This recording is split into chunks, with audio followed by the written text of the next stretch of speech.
સૌથી મોટા ખેડૂત સમાચાર। વ્યવસાય કરવા માટે મળશે લોન। રાશન કાર્ડ ધારકો માટે ખુશ ખબર। હવે વારંવાર કેવાયસીની ઝંઝટ થશે ખતમ। આજના સૌથી મોટા ખેડૂત સમાચાર। 19મા હપ્તા પહેલા કરી લો આ કામ। 1.5 લાખની તાત્કાલિક સહાય। યુરિયા ખાતરમાં 50%ની સબસિડી। તો મિત્રો આ બધા સમાચારની આપણે વિગતે માહિતી મેળવી તે પહેલા જે મિત્રો આપણી ચેનલ ઉપર નવા છે તે મિત્રો ફટાફટ આપણી ચેનલને લાઈક અને સબસ્ક્રાઇબ કરી લેવું અને બાજુમાં આપેલા બેલ આઇકનને પણ પ્રેસ કરી લેવું જેથી રોજે રોજના અપડેટ તમારા સુધી પહોંચી શકે।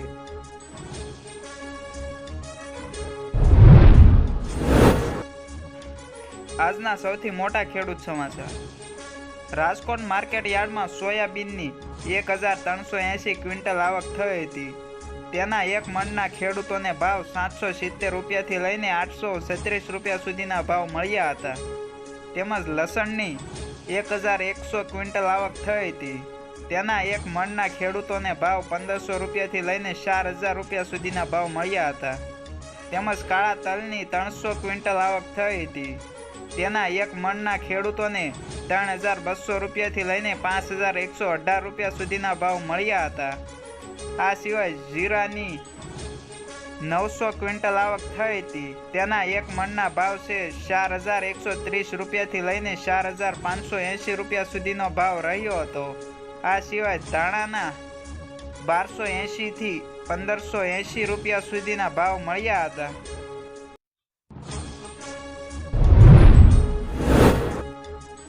વ્યવસાય કરવા માટે મળશે લોન।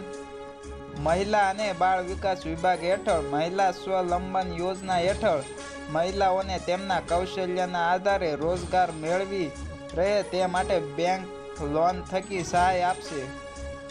જે અંતર્ગત બ્યુટી પાર્લર, દરજીકામ, અગરબત્તી, તમામ પ્રકારના મસાલા, ભરત ગૂંથણ, મોતીકામ, દૂધની બનાવટ સહિત 360 જેટલા વ્યવસાયો માટે લોન આપવામાં આવે છે અને આ માટે 2 લાખ સુધીની લોનની જોગવાઈ કરવામાં આવી છે।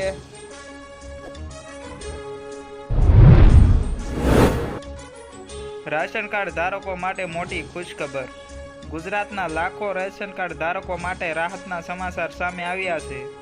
જે રાશન કાર્ડ ધારકોને કેવાયસી બાકી છે એમને મફત રાજ્યમાં મળતું રાશન મળતું રહેશે। મિત્રો ગુજરાતની અંદર એવી અફવા ફેલાઈ હતી કે જેમને રાશન કાર્ડનું કેવાયસી બાકી હશે એમને અનાજ મળશે નહીં, પરંતુ પુરવઠા મંત્રી કુંવરજીભાઈ બાવળિયાએ સ્પષ્ટતા કરી છે કે તેમણે કહ્યું છે કે જે રાશન કાર્ડ ધારકોને કેવાયસી બાકી છે એમને ચાલુ મહિને અને આવતા મહિને પણ મફત અનાજ મળતું રહેશે, પરંતુ ગુજરાતના તમામ રાશન કાર્ડ ધારકોને વહેલી તકે કેવાયસી કરાવી લેવાનું રહેશે।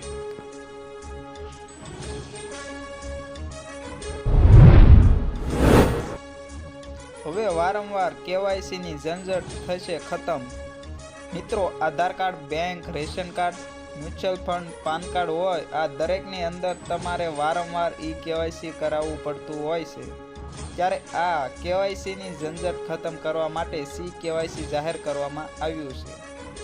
જ્યારે મિત્રો આ કેવાયસી વોલેટની જેમ કામ કરશે, એટલે કે કેવાયસીની અંદર તમારા તમામ ડોક્યુમેન્ટ હશે અને તેમને એક 14 આંકડાનો નંબર આપવામાં આવશે।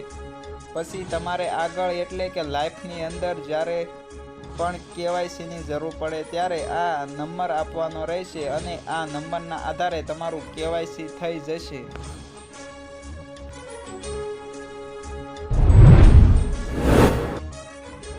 આજના સૌથી મોટા ખેડૂત સમાચાર।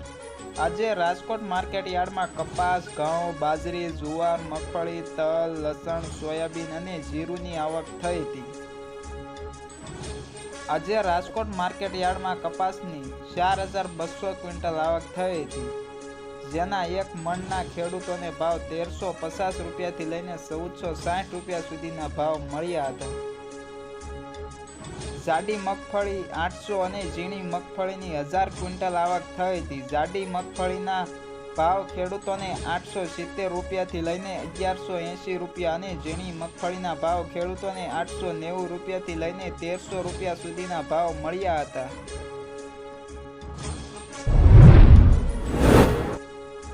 ઓગણીસમાં હપ્તા પહેલા કરી લો આ કામ. ગુજરાત સરકાર દ્વારા હાલમાં ફાર્મર રજિસ્ટ્રેશન એટલે કે અનેક યોજનાઓ જેમ કે પ્રધાનમંત્રી ફસલ વીમા યોજના, પીએમ કિસાન યોજના, ટેકાના ભાવ, કિસાન ક્રેડિટ કાર્ડ આવી અનેક યોજનાઓના લાભ મેળવવા માટે ફાર્મર રજિસ્ટ્રેશન કરાવવું ફરજિયાત છે. જેમાં તમને પીએમ કિસાન યોજના હેઠળ 2000ના હપ્તા મળતા હોય તો 2000નો આગામી હપ્તો મેળવવા માટે જેમ બને તેમ વહેલી તકે આ રજિસ્ટ્રેશન ફરજિયાત કરાવવાનું રહેશે. રજિસ્ટ્રેશન કરવા માટે તમે એગ્રીસ્ટેટની વેબસાઇટ પર જઈને તમે જાતે પણ રજિસ્ટ્રેશન કરી શકો છો અથવા તો ગામના VCE મારફતે પણ રજિસ્ટ્રેશન કરાવી શકો છો.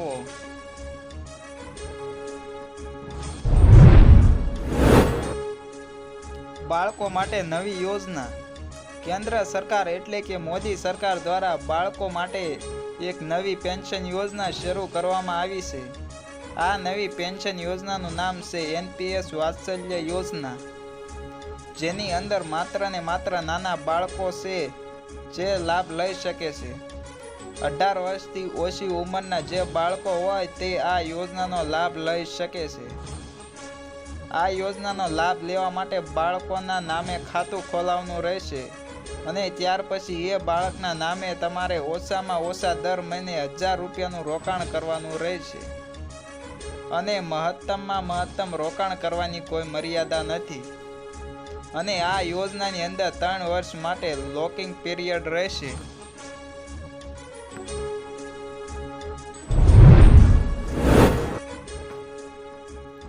₹1.5 લાખની તાત્કાલિક સહાય.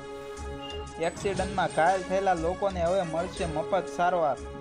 માર્ગ અકસ્માતમાં ઘાયલ થયેલા લોકોને હવે મફત સારવાર મળશે.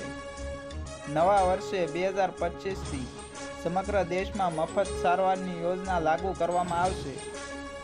કેન્દ્રીય માર્ગ પરિવહન અને રાજ્ય મંત્રી નીતિન ગડકરીએ પોતે આ માહિતી આપી છે. નીતિન ગડકરીએ ગુરુવારે લોકસભામાં કહ્યું હતું કે આ યોજના ઉત્તર પ્રદેશમાં આ મહિનાથી લાગુ કરવામાં આવશે. આ યોજના હેઠળ અકસ્માતનો ભોગ બનેલા વ્યક્તિને સારવાર માટે 1.5 લાખ રૂપિયાની તાત્કાલિક સહાય આપવામાં આવશે. હાલમાં કેન્દ્ર સરકાર દ્વારા 6 રાજ્યોમાં પાયલોટ પ્રોજેક્ટ તરીકે મફત સારવારની સુવિધા ચલાવવામાં આવી રહી છે. 2025થી આખા ભારતમાં આ યોજના લાગુ કરી દેવામાં આવશે.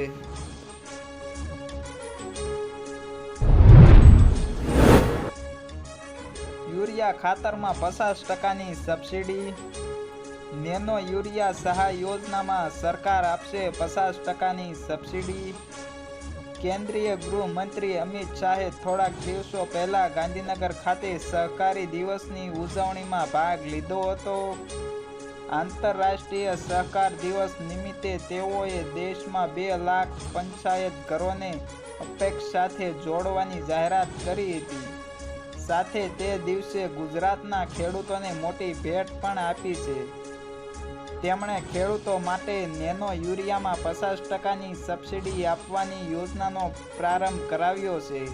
અમિત શાહે નાણાકીય વર્ષ 2024-25 માટે સરકારની AGR2 યોજના હેઠળ ખેડૂતો દ્વારા નેનો યુરિયાની ખરીદી પર 50%ની સબસિડી આપવાની યોજનાનો પ્રારંભ કરવામાં આવ્યો છે.